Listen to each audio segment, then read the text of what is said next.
The other enormous storyline is that several coaches will be coaching their final games.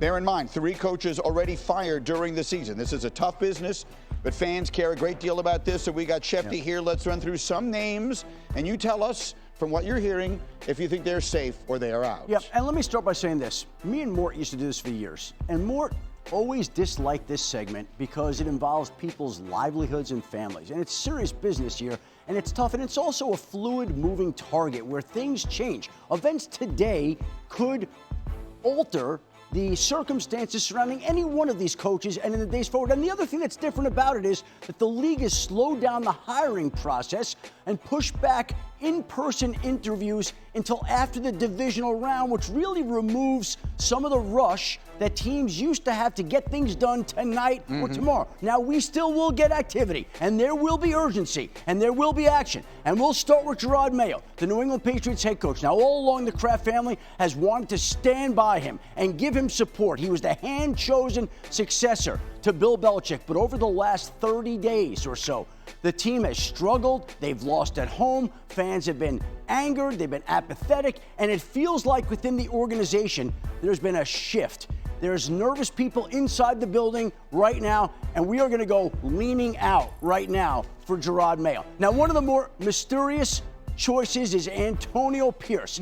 He and Mark Davis have been having regular conversations about the future of the organization and moving forward. They haven't had a quarterback. That's not Antonio Pierce's fault. There are people on the staff, I think that there's going to be a change. But I don't feel like Antonio Pierce feels that way, and it's going to come down to Mark Davis. We're going to lean safe knowing this could go either way, but I think Antonio Pierce feels confident in the job that he's done, and we'll see if he's back next season. The most explosive division in all of football is the AFC South. This is where we're going to get the most activity. It's volatile right now. And Tennessee is sitting there with a 3-13 record. They're in contention for the #1 overall pick, and the owner is not happy about it right now. Now, Brian Callahan was just given a start, and I think he'll be given more time. But it certainly sounds like the people in the organization are uneasy and bracing for something to happen. It doesn't sound like, right now, it involves Brian Callahan, but we're going to see what the owner has to say about that. We're leaning safe right now. Shane Steichen, the Indianapolis Colts coach, again, another place where there's tremendous disappointment in the way the season's gone. They're 7-9. They've been eliminated from the playoffs. You know that Jim Irsay, his daughters are not going to be happy about that.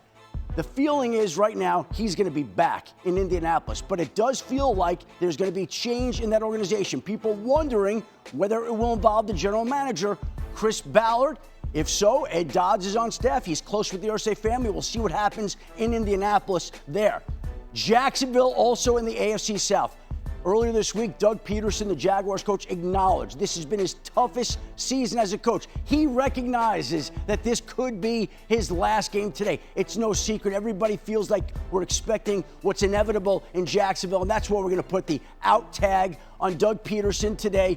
The question will be what they do with their general manager, Trent Baalke, going forward. That sounds like right now it's uncertain. New York, a lot of conversation. John Mara has told us all along he does not want to make change. And he also has railed against the NFL for making sure that the league doesn't have this dead money in coaches' salaries. Brian Daboll's got time left. Giants fans aren't going to be happy about it. But Brian Daboll and the general manager, Joe Schoen, both safe right now. Now, there will be conversations in the organization, and that's why you never know if something could change. But today, going into this, it feels like he's going to be safe, and it feels like the general manager, Joe Schoen, is also going to be safe. Now, Kevin Stefanski, the Browns head coach, a lot of people disappointed in the season they've had. They've struggled to field an offense, come through with proper quarterback play.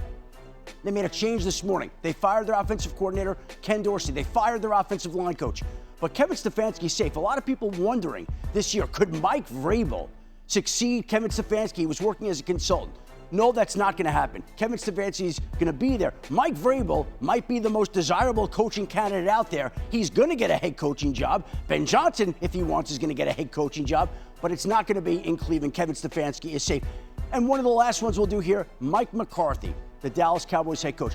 Again, this is one of those fluid situations where it certainly sounds like Jerry Jones is in favor of having back Mike McCarthy. I don't know that everybody in the organization feels that way.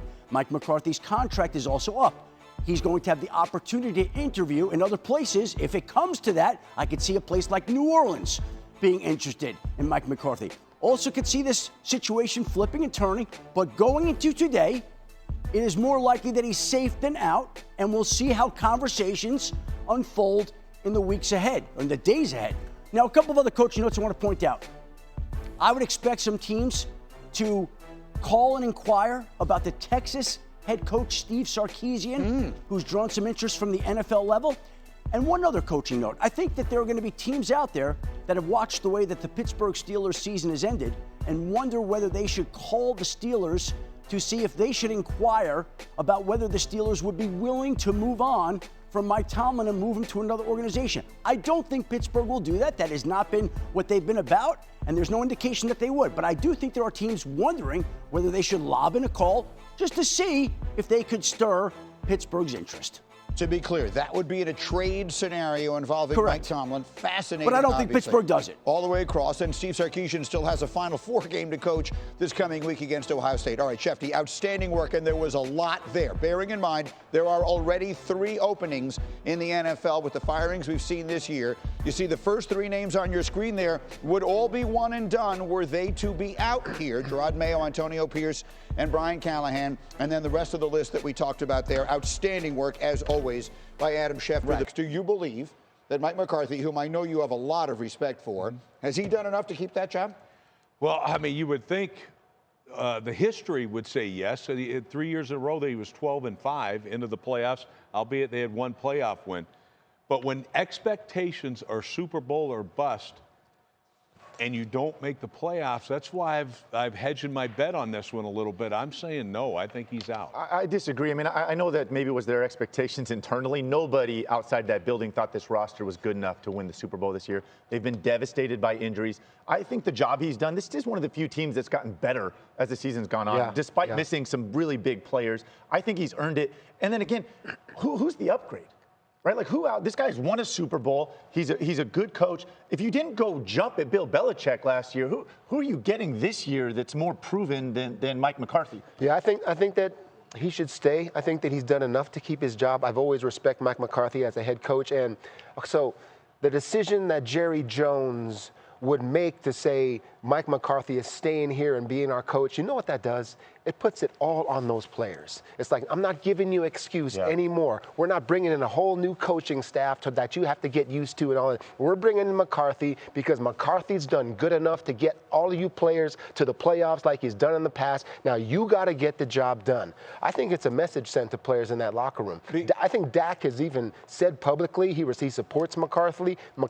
I think you let it ride here and see what these players can do. Well, again, his contract will have expired, so they'll have to do a new deal with him one way or another. It's not as simple as just keeping him there. It's obviously your arch rival. You compete against them twice a year. What is your sense when you play them? Do you feel like I'm playing against a well-coached, solidly coached team? Well, I got to give him respect. He got much respect in the league. But right now, the Eagles fans like, yeah, keep him. Is that right? Because, you know, on what just happened with us the last game, it just, you know, we definitely you asking the wrong person about this one, right? Because Dallas, I mean, I love it right now. I love what the situation they're in because I understand. It's just a fun back and forth. But, I mean, for me, I know that Eagles fans would agree and keep them so that we can continue to keep beating them. All right, so the 2 most intriguing names that Schefter just gave us, McCarthy at the end because it's the Cowboys, Gerard Mayo at the top. And you heard Schefter say it. Gerard Mayo was the hand-picked successor to Bill Belichick by the Kraft family. We knew for years that was going to be the line of succession. To give up on it after 1 season, Tedy, no one knows that organization better than you. What are your thoughts? Yeah, I think to give up on it after 1 year would be not knowing what you were getting in the first place. When I thought it was obvious that with a first-time head coach, first-time offensive coordinator, first-time defensive coordinator, this was going to be a rough year. This was going to be a rough year that you hope they learned as coaches as they went along, and then hopefully at the end, you get a high draft pick to continue to build. I mean, if they go forward with this, I think it's all on Elliott Wolf, the general manager there right now, and what he does with that #1 overall pick. But to get Gerard and these coaches out of there and not let them, learn like you must have anticipated that this was going to happen. I knew there was going to be difficulty here. I knew Gerard was going to have to learn from certain situations. 2 coordinators and the head coach, first time. You don't know how much success you can expect. Yeah, there. the only thing I'll say to push back on that a little bit is, and Alex, you and I were talking about this yesterday, they played better at the beginning of the season. They have absolutely been atrocious at the end of the season. And you want your team to be competitive and improving. Yeah. We haven't seen that. It is going to be an interesting situation. You got the #1 pick in the draft. You expect to keep your job when you're the worst in the National Football League? No way in hell. I don't care if it's 1 year, 2 years, whatever. You're out. Did they hire him for a 1 year and done type of job? Did you not know this was going to take 2 years for someone to learn like this? And I think it would be embarrassing to the Kraft family. I think that this is your hand-picked success for not just last year, probably the last 2 to 3 years. You've been watching Gerard. You know the kind of person he is, the type of coach that he could become. And for you to cut the cord on this right now, I think it would be embarrassing. But you're not watching the tape. Yeah, I agree. When you turn on the tape, you're not watching the tape. Listen, they don't play with. They were a tough football team earlier in the year, and I know expectations were low, but they were still tough. They were running the ball, stopping the run. I mean, the last 8 weeks, it's been tough to watch, right? The spirit that they play with, and I think a lot of times that's a sign of coaching. And so I do agree. What are they going to do? Are they going to double down and support him, or do you cut bait and make the change right now? Well, and I think it's going to be interesting too. You got that #1 overall pick right here. You're going to get a ton of value because you certainly don't need a quarterback. One of the only things you got right is you got the quarterback right, which is the most important thing. So now they're in a spot to gain a ton.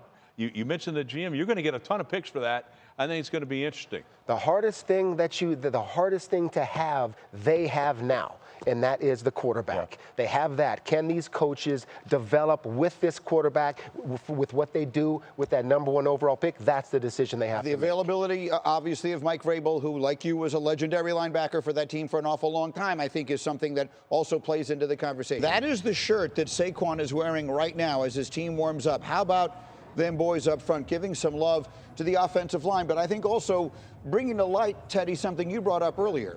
Yes, his name would be on the record, but it is a team record to at least some degree. Jeff Saturday on Get Up this week said the offensive line definitely wants to go and get that record. It sounds to me like you're not crazy about the decision they made. I'm not either. I'm not. I mean, this is something that I just think it would be a lock. You're going up against a New York Giants team that isn't good against the run. The last time you played them, it was 10 yards a pop, and I just think you're turning it down.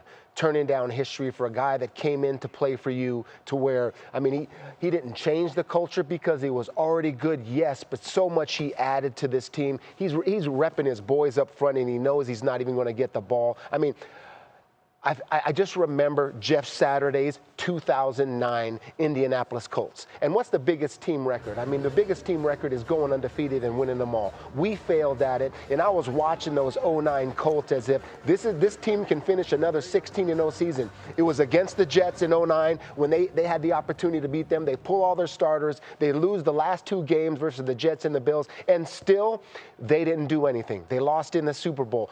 All I'm saying is the Philadelphia Eagles can wind up with nothing. And that sort of upsets me. Saquon cannot get the record and say they lose in a NFC Championship game. I hoped that they would go for this record. BG, your thoughts? I just hope that they would go for you guys would give Saquon that chance and get that record. Well, you know, the best part is we got a 3-year deal with Saquon, so he got a chance to come on back next year too, after hopefully finishing the year this year. But I know the O-line wanted it. Everybody wanted it because it does. It's a moment in time where you're not going to forget about, that you only get every so often a situation like this. But our bigger goals is that trophy. But then let's take it even further. Let's set a rushing record in the playoffs. You know what I'm saying? Now that we got to play wild card, let's see what we can do there. And see who holds that for a game going into the Super Bowl, winning it all, and then let's set a record there, and then we'll really be stamped. Well, I'm a football historian, so John Riggins has the playoff that record is correct. this season. There you go. No surprise that I would get it. What a shock. But I got to say this. Guys, they made the right decision. Yes. And by the way, in that Colt game, I think they rested up you know, in the second against half. the Jets. It was second half, yeah. I think it was you into the tied or playoffs. something like that. Yeah. Well, that decision, I think we beat them by 17 That's why when you they agree made with the it. change. But don't forget, we were up 16 in a playoff game and a championship game later on that season. But what happened? They got there. The Colts actually got to the Super Bowl. That's what this is about. Every person, you're going to have a ring on a thing that says Super Bowl champion right there this season, and part of it is going to be because you guys actually invented your bye. You earned a way to get a bye for your football team. And why wouldn't you take it with your best players? Keep the guy fresh. Saquon, you know, fresh in the playoffs is dangerous. I think this team, quite honestly, they're in a position where they can make a huge run and get all the way and win it all. I think this is an absolute no-brainer that you have to rest him. Like, I don't care what the players say. Players are irrational, right? Like, they're emotional.